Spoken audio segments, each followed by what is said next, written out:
start this session, which is titled Climate Change, the Road to COP26.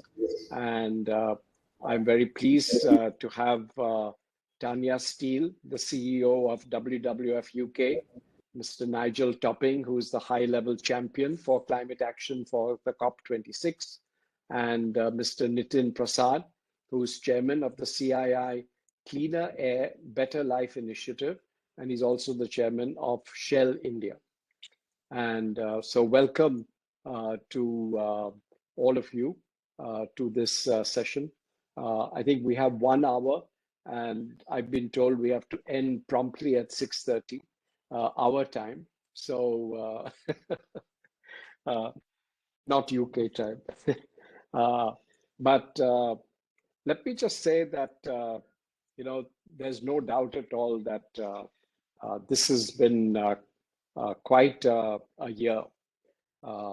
And the way that the year has developed with a very large number of important and devastating climate events, and the IPCC report having just come out a few weeks ago, and all of this leading up to COP26 in Glasgow in November. And so let me just introduce myself. I am Jamshid Godrej. I chair CII's Climate Change Council. I also chair CII's Green Business Center, which has been around for quite a number of decades now. And we focus, amongst other things, on green buildings. And I think the most critical thing that we see is that we have to have a sort of what's being increasingly called a just transition. And also, I think the other thing is that we should focus on the here and now and really look at near-term targets as opposed to only 2050 targets. And I think that, if we don't focus on the here and now, I think there is a feeling that, 2050 is 30 years away, so we have plenty of time. But the fact of the matter is we don't have plenty of time, and we're already seeing the effects of climate change all over the world. And I think for India, as a developing country, we know that the effects of climate change are going to be very devastating. We have a large coastline. We have high mountains in the Himalayas that we depend on for water. And it's interesting to see the parallel between the Western United States, where the Colorado River has almost dried up as a result of a lack of snow in the Rocky Mountains. And, one wonders whether that's shades of things to come for India. And the Himalayas actually feed the water requirements of 7 countries. And so it's really crucial. I'm really pleased, of course, that the UK is hosting COP26. And this, is going to be after the Paris Agreement. This is really going to be the one which everybody will be looking to. And India has done quite a bit, I would say, especially on renewables. But there is so much more to be done, whether for industry or the power sector. Our dependence on coal is still very significant. So there are many such issues that we will have to deal with. And I think we have to clearly, move to many more clean technologies. I think green hydrogen is being looked on as having a lot of promise, although it's at a very nascent stage. But technology, together with the right policies, I think can make a huge difference. Now, there is an increasing belief that it's not enough to stop emitting carbon dioxide. I think there's more and more evidence to show that we actually need to remove carbon dioxide from the atmosphere. So It's good that India, for instance, has recently ratified the Kigali Amendment to the Montreal Protocol. I think we know that refrigerant gases are also very potent, just as much as methane is. And we have a large agricultural sector where we do have to deal with methane emissions. So let me say that industry, and which is really the focus of CII, has been doing a lot, not just on renewables and energy efficiency, but also on significantly looking at many of the hard to abate sectors, like steel and cement and others. And we have, of course, a lot of responsibility in CII to work with industry to be able to support them. And our biggest challenge in India will be the small and medium industry, to get them to adopt new methods of work alongside the larger companies in order to support them and help them. So clearly, this is, all of this is a very challenging set of issues for us as we lead up to COP26.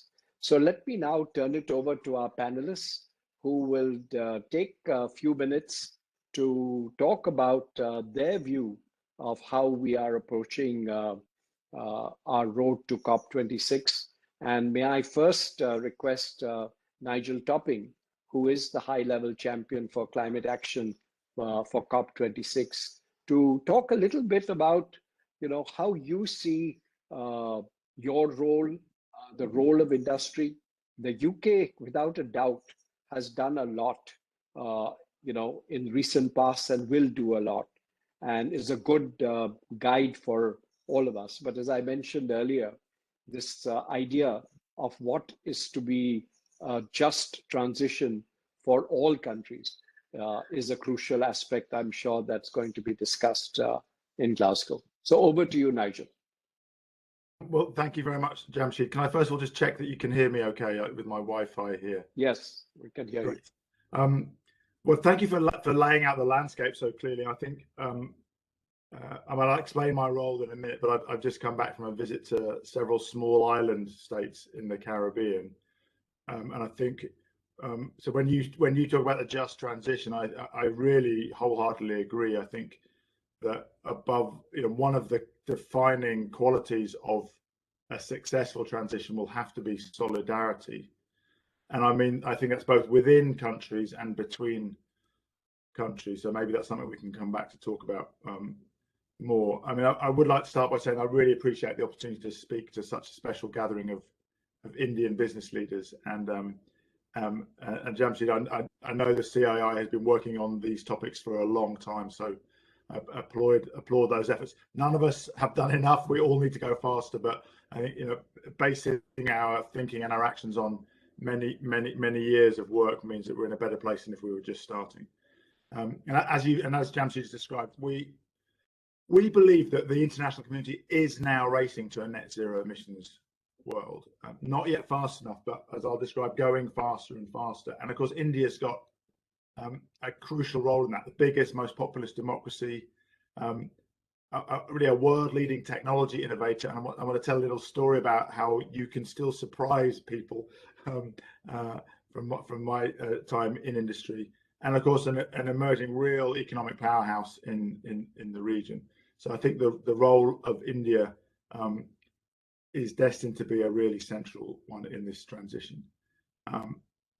As we discussed, we know that the pace isn't fast enough, but we also know we've got a lot of work to do on resilience because of the negative impacts that we are already seeing, and we know will get worse. So let me just explain my role a little bit. I am from the UK and I'm appointed by the UK government, but I don't represent the UK government. My role, the high-level climate action champion, was created as part of the Paris Agreement. So it's a mandate from all the parties to the Paris Agreement. I work alongside the Chilean high-level champion, Gonzalo Munoz, appointed for COP25. And next year I'll work alongside an African high-level champion appointed by the incoming presidents for COP27.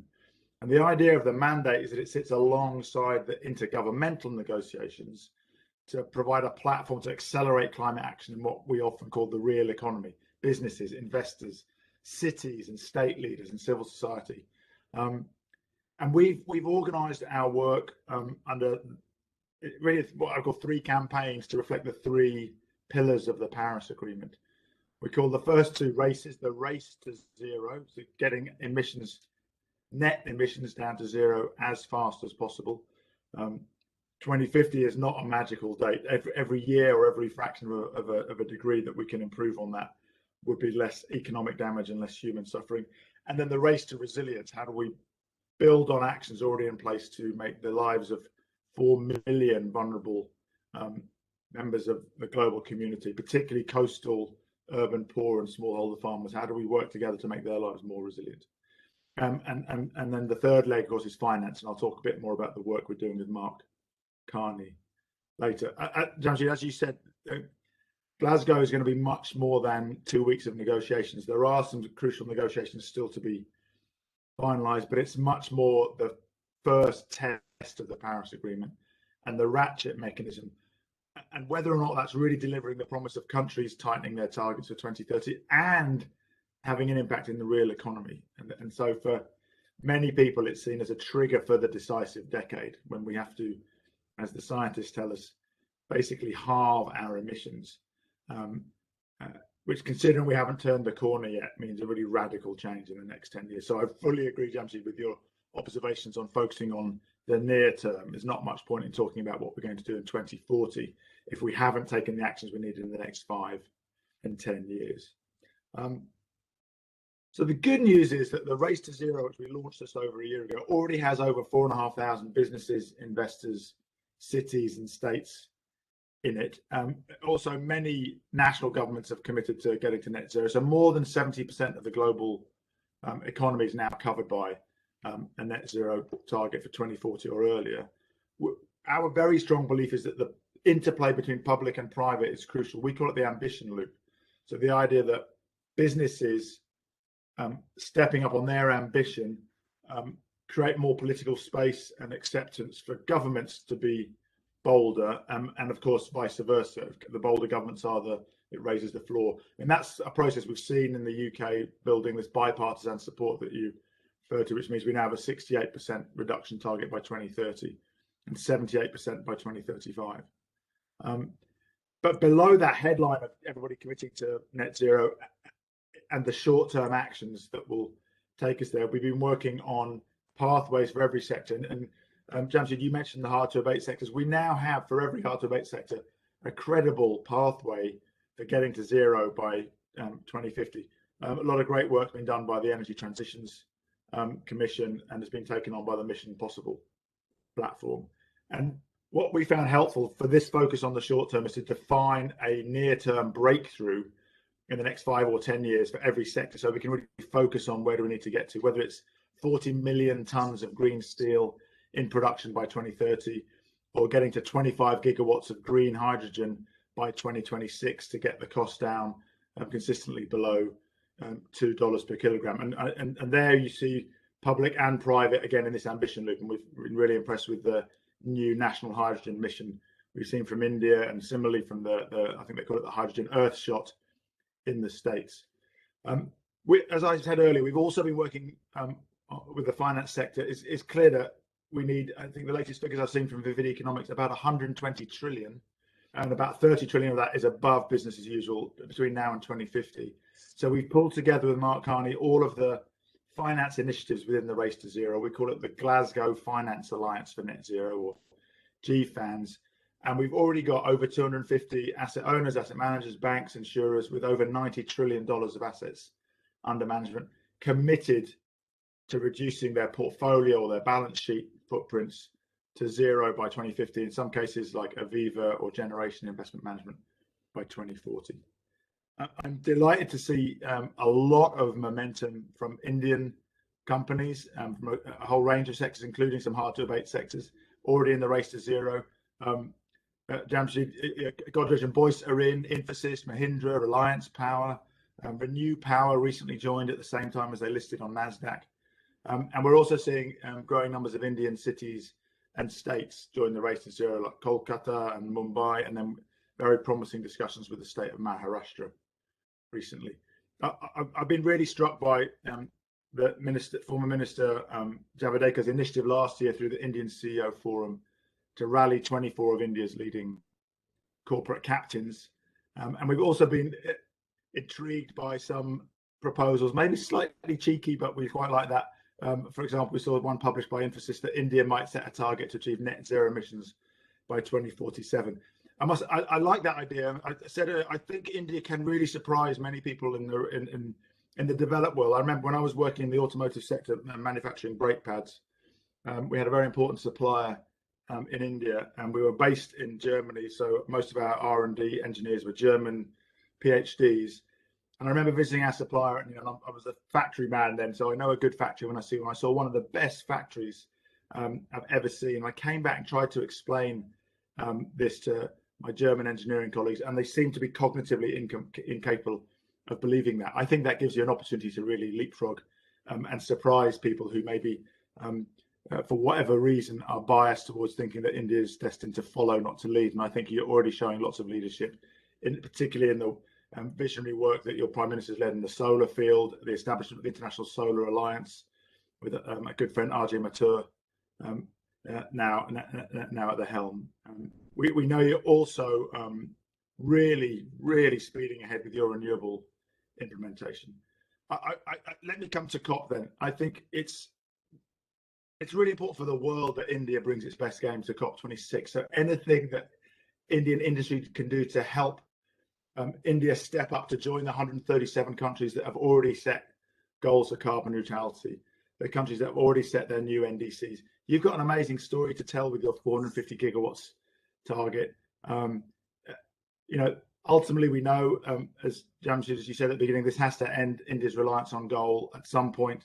And I think also this is starting to become a driver of competitive advantage. And with such a big domestic market, you have an amazing opportunity to use ambitious targets to drive innovation and to drive then world-leading positions in all sorts of markets across power generation, energy storage, EVs, batteries, steel, cement, and hydrogen, as we said.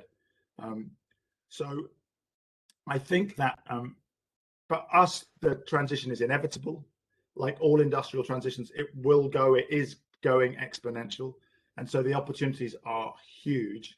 And the urgency, both scientifically, but also from a competitiveness point of view, is greater than ever. We're really looking forward to many Indian colleagues joining us in Glasgow at COP26 from the government and business leaders alike. And if there's anybody in the audience from companies and local leaders who are ready to step forward to join the race to zero, please do get in touch. Jamshid, you mentioned SMEs. We have a collaboration with the International Chamber of Commerce called the SME Climate Hub, which makes it very easy for small and medium-sized companies to join the race as well. So large and small are all welcome. It's going to take everybody to tackle the climate crisis. Thank you.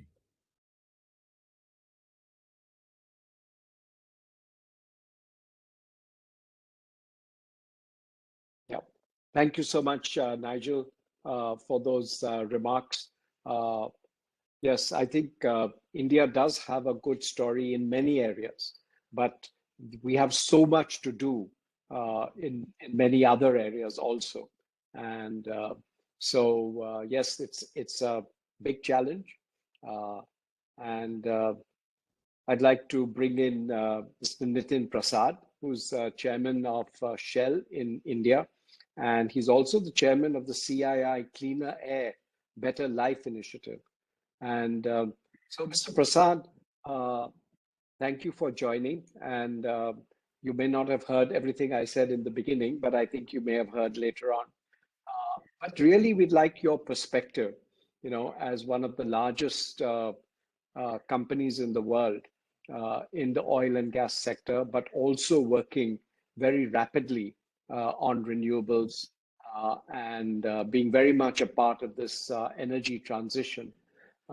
And of course, the Cleaner Air initiative that CII and others have been following for a long time now. I think the COVID clearly tells us that we need to pay attention to environment factors and health factors. And if we don't do both, we will have difficulties. So it'll be interesting to have your views on the road to COP26 from your perspective, and how the campaign to clean our air, especially around Delhi and those northern belt cities, which are, amongst uh, the 10 of the 15 most polluted cities in the world, as everyone in the world likes to say. But we don't like to say that, and we'd like to see that change. Go ahead. Thank you very much, Mr. Godrej. And yeah, I did get a chance to catch the earlier comments, but apologies for being a few minutes late. What I'd like to sort of cover and share, and maybe I'll build on Nigel's comments that were made forward. So we had the privilege of spending some time with Terry, and Shell is known for its scenarios, and what the question we really wanted to come back and ask is this question about, can we be a net zero by 2050 as an Indian society, which is one question, and then two, what's the implications of that, right? And how does that sort of come back and impact? Does it impact economic development? Does it impact our journey on air quality and other sort of associated sustainability journeys that we're on, or the other SDGs that are there? We did this exercise and we published what we call an India sketch, and I'll give you the punchline, and the punchline very much was that India can actually achieve a net zero by 2050. It is possible. It's highly challenging, of course, right? And that's as we should come back and expect. And that is grounded very much in a number of different transitions and a number of different changes that we would have to come back and make in the structure of our society.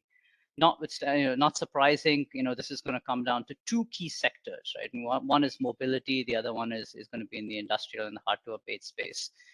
And what we came back and suggested is mobility must go down to zero. We must come back and see the full range of electrification, but equally we must come back and see the deployment of other alternative solutions for aviation, for heavy duty trucking, for many of the different sectors that as of yet electrification is not yet a viable enough technology for us to go forward.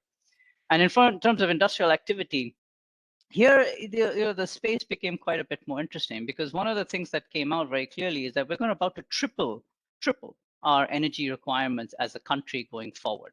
And that's just from the sheer number of people that we have, and equally the sheer number of people who are now starting to consume more and more forms of energy, whether it's from the electrification drive down to 100% of villages and 100% of homes. People are consuming more energy. And should be expected to consume more energy, especially as livelihoods and people want to move up the development curve. So we triple our energy requirements, but underlying all that, we would still have to be 2 to 3 times more efficient than Europe or North America were at the same level of GDP. And so we have the duality of the challenge already in existence of doing more, but doing it far more efficiently than any other country has done in the past. And that's where some of the initial sort of tensions come in terms of how we go forward. You compound that by an economic drive, which we frankly cannot slow down, and we should not slow down, because the transition, as you point out quite rightly, should not be an unjust transition. And we cannot, in that sense, leave behind hundreds of millions of people in trying to come back and transition, to cleaner, different technologies that are there. So you take in industrial activity, what came forward is that, frankly, we actually cannot get down to zero, and an absolute zero in the country. But what we can do is we can tail it off. So roughly whatever is the emissions that's there today, although the amount of industrial activity would triple to come back with the smart cities, the development that's needed for the homes that need to be built and so forth, but actually the emissions then stay flat over the next couple of decades going forward. And that's probably the best that we could come back and do from that point of view. Which means that there is a residual emissions, which means that we must think about nature-based solutions, we must think about CCUS, we must think about offsets, and we could still come back and do it. The point of the matter, I think, in this one was not to sort of come back and say that India should do it by 2047 or 2050. But the point of the matter is to come back and say that it is possible for us to come back and do it, and we need to pick a date. And I think that's one of the biggest things that we as Shell are quite actively speaking to the government and other sort of industry stakeholders all about, trying to bring a lot more collective, lot more industry to come back and suggest that says we can't be shooting in the dark in terms of what we want to come back and do, because frankly if we do, then we are not clearly communicating to our own stakeholders and our own communities and our own shareholders and our own boards how exactly what we're going to get there as sectors and as companies. But equally, we are not going to be able to attract the type of technology, the type of financing, the type of support, and all the things that we're going to come back and have to need in the next few decades without putting any clarity forward as to what we're actually trying to achieve as we go forward. And I think this is a really, really important point that I think India needs to sort of come to grips with. And we as Shell are particularly clear that it's important for India to come back and make a clear statement at COP26 about where does it come back and see itself on a net zero pathway.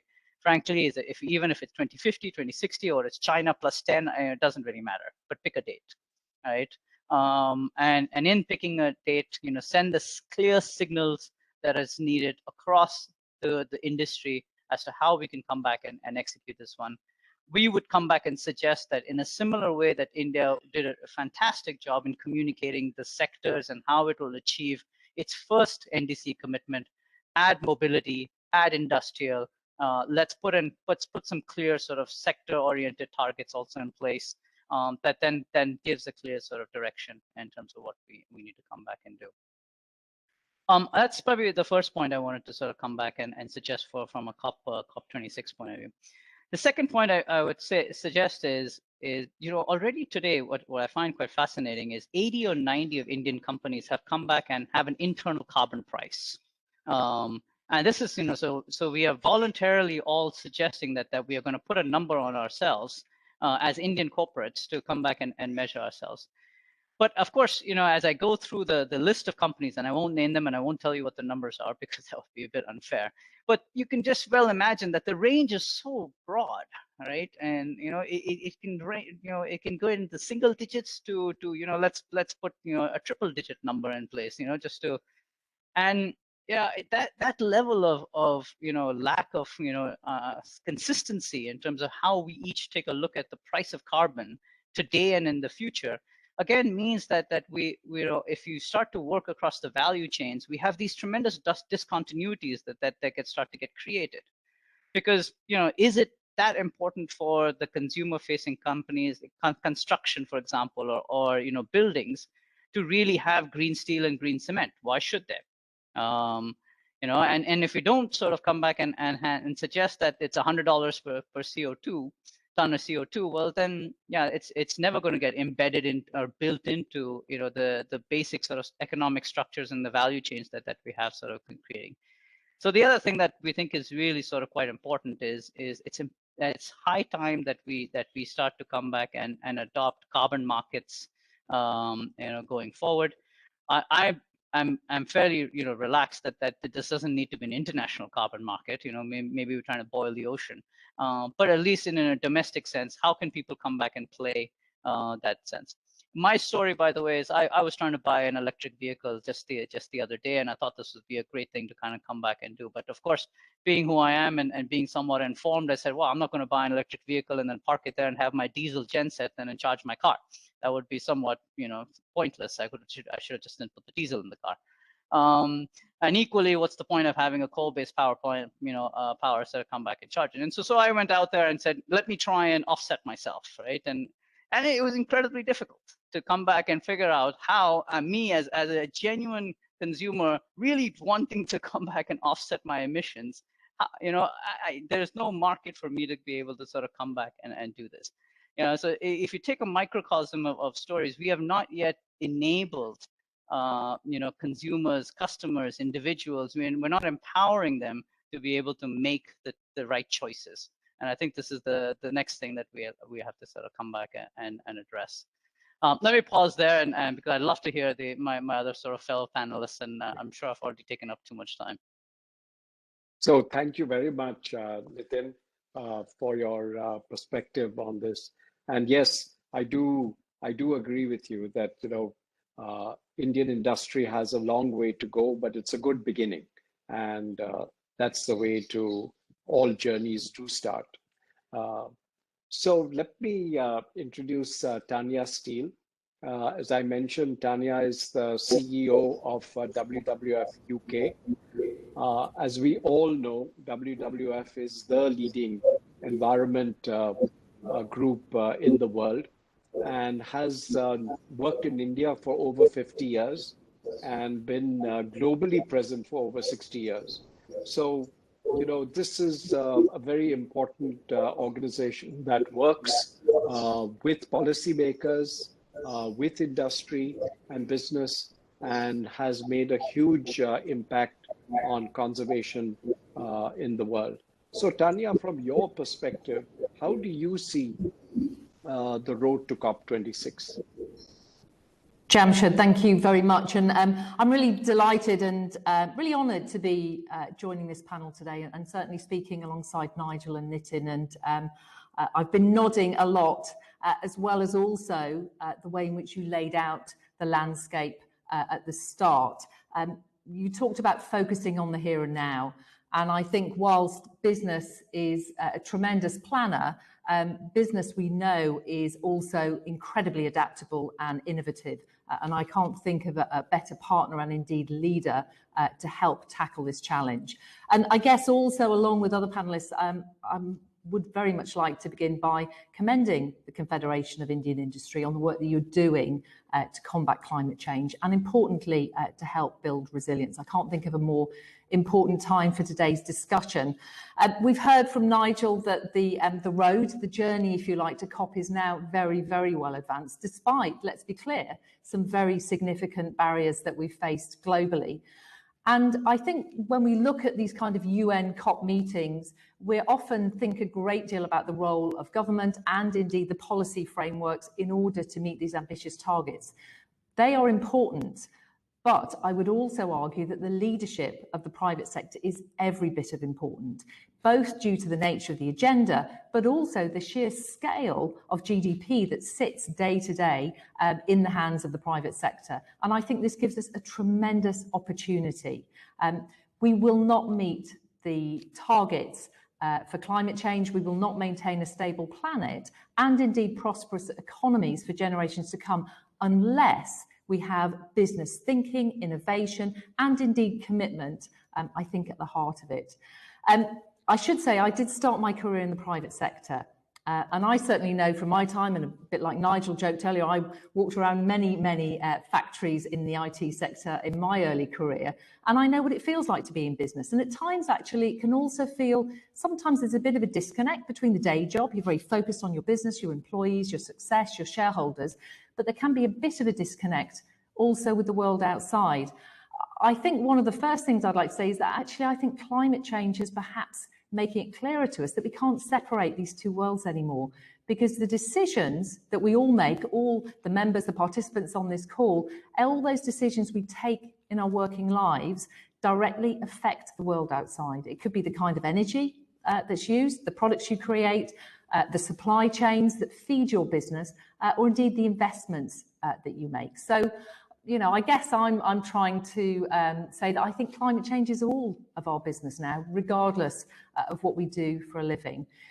I think it's also clear in terms of the risk and indeed the turbulence. I know many of us have sort of saved the kind of doomy predictions, but in truth, it's no longer doom. We know we are feeling this on a daily basis. We heard the clear Code Red for Humanity call off the recent IPCC report. And, this move of a 1.5 degree world versus a 2 degree world, the difference is catastrophic. 1.5 degrees is already an incredibly dangerous level for us to reach. We know that some 700 million people will be at an increased risk of flooding. That jumps to 2 billion if we allow temperature rises to reach 2 degrees. So this is a really very concerning prospect for the future. And you could say, even if we weren't concerned about this and we only applied a financial lens, we know that realistically, the kind of impacts and the risks of losses are immense and will interrupt business and our ability to thrive from an economic perspective moving forward. I know the global insurance giant Chris Reed predicted that G7 countries alone will see nearly I think it's a $5 trillion wiped off their economies within 30 years if temperatures rise to 2.6 degrees. We're on track already for something like that, even if all the ambitious pledges made at the Biden summit are realised. So I guess in short, we know we face a planetary emergency. That's why we're here. But as ever, of course, this applies to business. So what can we do? Well, I think first and foremost, we've heard very clearly, and Nigel articulated very well, the role in reducing emissions. And I think what I would add to that, and Jamshed, in terms of your comments at the start, we can't talk just about 2050 targets. What are the near-term targets? And I think I would argue that delay is now as dangerous as climate denial. We need businesses to step forward with near-term targets. We have to start to halve our emissions by 2030, within the next decade, and have as many businesses as possible to be on a path to net zero. Otherwise, we have no chance, I think, to reach 1.5 degrees in the future. We'd ask businesses to adopt science-based targets. They're measurable, they're time-bound, and critically, they're backed by science. Any business leader knows that they need the data, they need the plan, and we certainly think that science-based targets would enable you to do that. And of course, many businesses globally now are adopting them. I think I would also say, in terms of tackling emissions, but also from a stability perspective, we'd ask businesses to think about reducing your wider impact now. And this means in terms of measuring your supply chain footprint in terms of deforestation, freshwater use, soil depletion, and more.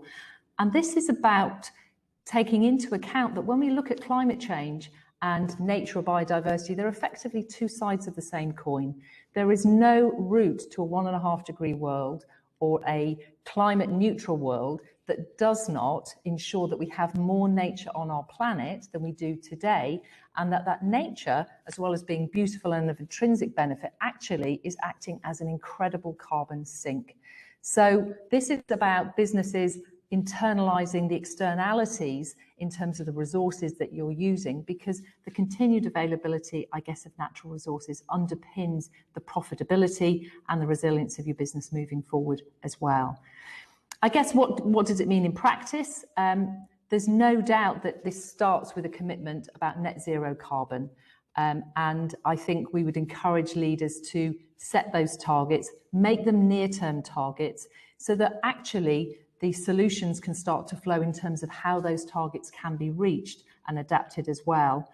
We'd also ask that companies do think in terms of their role with nature, both in terms of the impact of it, not losing any more, but also, is there an opportunity to start to restore it? This could be floodplain restoration, it could be reforestation. Look at your business operations and the impact that certainly you've had in the past as well.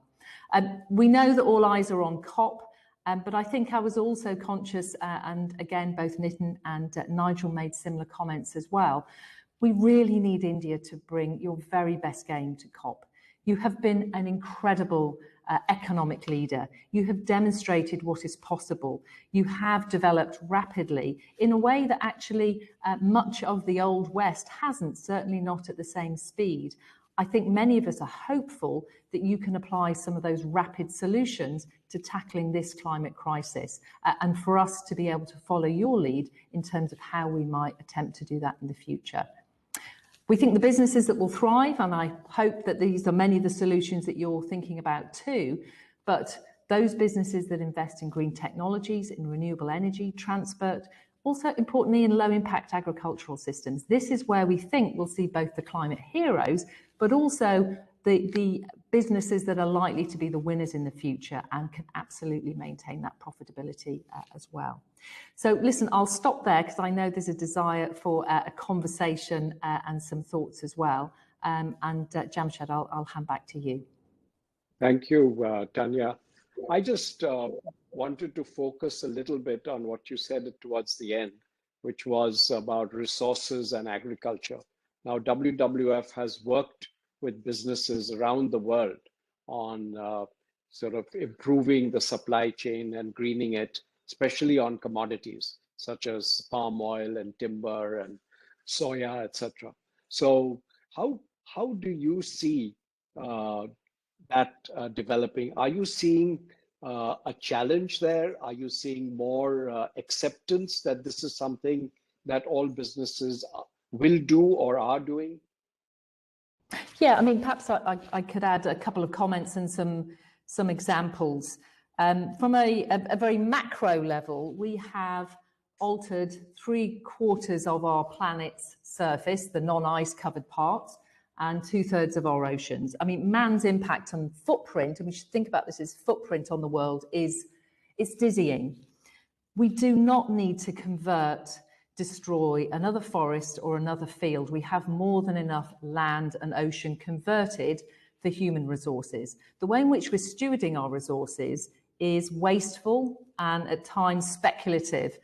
We really have to start to nurture what we have as opposed to removing more. And I think that's just one point. The way in which we look at commodities and footprint, we are certainly looking at how countries like the UK are effectively exporting their environmental footprint because of the way in which commodities are being exploited around the world. Palm oil, soy, if you like, which is a major source of animal feed, that is destroying some of the most important habitats in the world, but actually one of the most important habitats in the world in terms of biodiversity and resilience. We know that the Cerrado, one of the greatest soy areas in the world, is, you know, as important as the Amazon for sequestrating carbon. It plays an immense role. And we're sort of putting these prime habitats under pressure because of how we want to import and enjoy products and services ourselves. So we actually need to start by measuring that and facing into it, and then really looking at what some of the innovations might be technically, or indeed how we actually go about farming, agriculture, to do that in a much more responsible and, I would say, restorative way as well. I guess one other additional comment I would make is perhaps from a UK point of view, from an agriculture point of view. We know that agriculture in a UK setting has destroyed our natural resources. The UK is the 178th most nature depleted country on the planet because we've converted so much of our land. And there is an emissions component of that as well. So when we think about nature-based solutions, we're also looking at how the way in which we farm actually could be beneficial and could be enabling carbon sequestration whilst also feeding a very hungry and a very demanding nation as well. And again, this is where I guess my call for near-term targets, facing into the realities of this, it's not just an uncomfortable situation, it's an extremely dangerous situation. Let's face into the issues and then let's actually work through what the solutions might be that we can start to ensure that we are drawing down carbon, we are being nature net positive, and we're also maintaining a stable environment for the future. I'll stop there. And you know, one of the things in parallel that's been talked about a lot in these last 2 years is the way that COVID came and hit everyone so hard. And whereas climate change is a slowly sort of moving sort of juggernaut.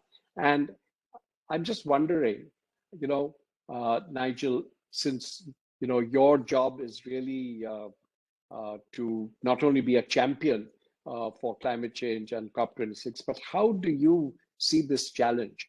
You know, that we need to act fast. I mean, somehow or the other, if it was something like COVID, everyone realizes that if they don't take their vaccine today, they may be dead tomorrow. But nobody thinks that way with climate. So what is the best way you think we could be able to sort of get this across?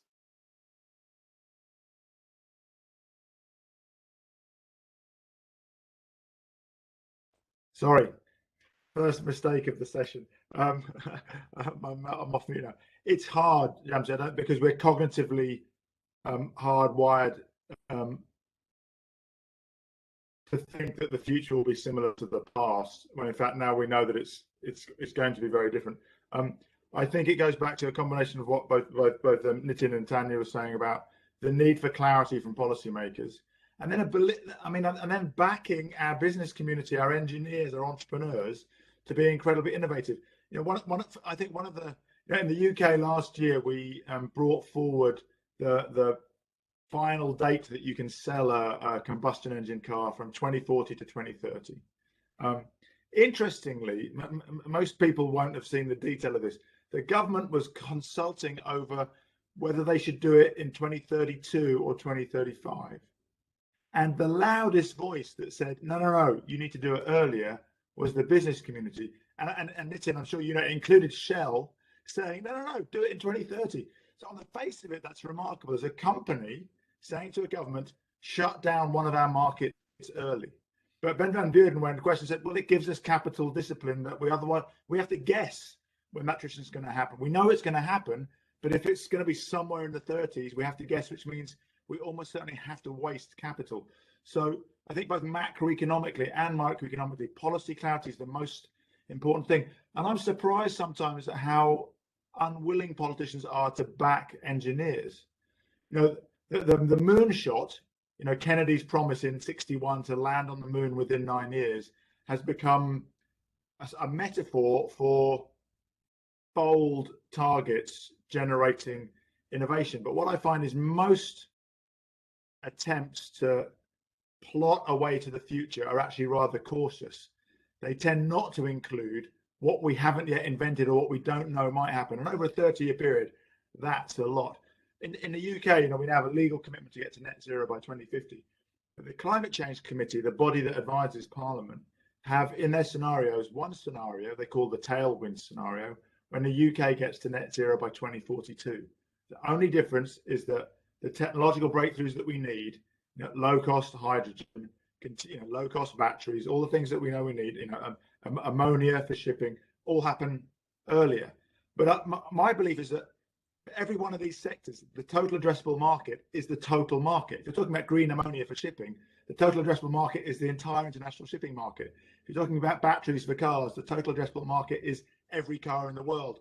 So the incentive for capital to flow to try and create the winners is huge. And so I think we need to start being a bit bolder and setting targets that we don't know how to hit, and backing our engineers and our entrepreneurs and our businesses to get there, because we certainly need it. And you can either say we should do that for the sake of the planet or for the sake of future generations. I think you can also say that's the smart, competitive industrial policy move to make as well. No, that's very, very useful. I think this target of doing away with the internal combustion engine by you know, a much earlier date will spur everybody on with innovation. I think innovation has always taken sort of you know, when the pressure is there, it happens. When there's no pressure, it's difficult to do that. And there's a real power about a zero target, right? Because then no one's got anywhere to hide. In the UK, we said some time ago that we'd stop burning coal in 2025. We're now down to about 2%. I mean, it's gone down very, very fast. And in fact, now that target's been brought forward to 2024. So I think once you set those sort of bold targets, you know, private enterprises are incredibly innovative, incredibly flexible. So my belief is you set those bold targets, then in almost every case, then the market will deliver earlier. Yeah, no, that's absolutely true. So Nitin, I just want to sort of circle back to the fact that you know, Shell has been doing scenario building for a long time, and I'm sure that you've built scenarios for India. You know, for not only for different years, but from a trajectory point of view. And, you know, the big elephant in the room has always been, you know, when does our dependence on coal reduce? And how can, you know, and how do we speed it up? What's the way to do that? Would you like to comment on that?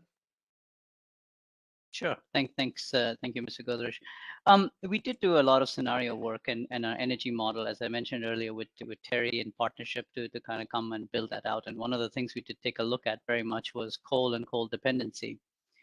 I think the problem is that our rhetoric on coal, I think, is actually a little bit misplaced, because we started this sort of war on coal and to suggest that we need to come back and displace coal and put alternatives in place.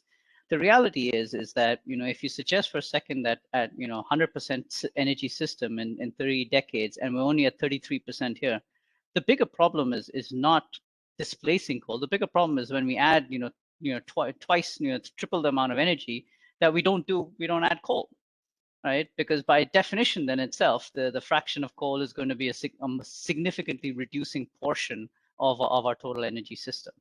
And the reality is also that we have a lot of sort of coal-based plants that have frankly long since crossed their sell-by retirement date, and we just need to make those decisions to come back and say that our merit orders dispatch structure for discoms, it doesn't work, right? These are non-economical entities when you factor in the environmental costs of them, and we should just simply start to shut them down. So I think that's quite important. I do think coal is still going to be a part of our our electricity system for time to come, because as you had sort of raised and pointed out quite clearly, in the end of the day, it is the cheapest form of electricity that we can provide, and we have to be conscious that there's 350 million people that we are trying to bring out of poverty. And for them and for the farmers and so forth, we have to be able to provide them cheap electricity. We have to be able to give them those kind of options. But I think the question is more, can we be a little bit more specific about who and we use that electricity for? So what I think is actually is the greatest opportunity for us is the industrial space, and the reality of having coal-based boilers being used all the way across India, when in industrial activity, frankly, should not be using coal, right? And so we need to sort of come back and target that as a segment and say, that just needs to simply stop. Or for the matter, the cogen units that are all across the country in many large industrial states are all coal-based, and these are small, couple 100 megawatt type things, which are incredibly inefficient. And again, all of that needs to just simply stop and be shifted away. In terms of what we come back and use. So from my perspective, I think there's a couple of clear segments that we just need to stop using coal. We need to stop this whole thing about trying to displace it. That it has a role to play, and we need to respect that role, but let's make sure we guardrail that role. And in time, anyway, it's going to diminish as we go forward. The key is no new coal plants, no new and going forward. Yes, Nigel. Just to ask, because I think there's I mean, like that, no new coal, then you stop proliferating, stop pouring oil on the fire, as the activists would say, right? Then get rid of the really crazy industrial. I mean, my understanding is that in increasing cases, even large scale coal-fired power plants are underwater compared to new renewables. So presumably over time that the line will only change. But we talked about carbon pricing briefly earlier. I mean, one of the things that helped the UK get off coal was an end date and a floor price on carbon. One of the, as you know, in Europe, one of the problems was the initial trading scheme took like 15 years really to get, of horse trading and reform before now it's got a really material price. I wonder, what do you think about the idea of actually maybe starting with just a price rather than, because the trading mechanisms always take 10 years to negotiate. So if you start talking seriously now, you've got 10 years of zero price. I wonder whether Shell and others in India might contemplate a rising price, and then maybe you introduce a trading mechanism down the line when it's ready, but don't waste the time in between. Yeah, and I fully agree with you, Nigel, and that's why I mentioned that many of us have internal carbon prices that we're already putting in, but it's not consistent, and that's the larger problem, right? That's there. One of the things I think we should celebrate as Indian industry, and this is maybe back to my role on the air pollution side, is that we do have things like PAT schemes where we have been able to make a significant impact in SOx and NOx and other sort of pollutants. And we've been able to do this by coming in and putting in effectively in a trading mechanism that's in place. Yeah. So just down to the last 4 minutes of our session, one of the things that we haven't talked about is that we've talked about national policy, but actually, when you look at all the countries of the world, it's very regional and very local. And we also do have to think about that. And especially, you know, with our electricity sector in India, it's very state level led. And, you know, we have large, what's known as state electricity boards that really are not financially solvent. So, you know, we do have many challenges in this transition. And but the agricultural piece, and that's why I was really keen on Tanya talking about you know, how the the industry that's connected to agriculture can actually be a huge change agent and make those changes happen. And so I really do appreciate all of you and your comments. We didn't get to many of the bigger issues like climate finance, but you know, those, we'll keep that for another date. And so I do want to end by thanking all of you very much for being part of this panel. And CII greatly appreciates your spending time with us. Thank you, Tanya. We are sort of connected in WWF for a long time. And so it's wonderful to have you with us.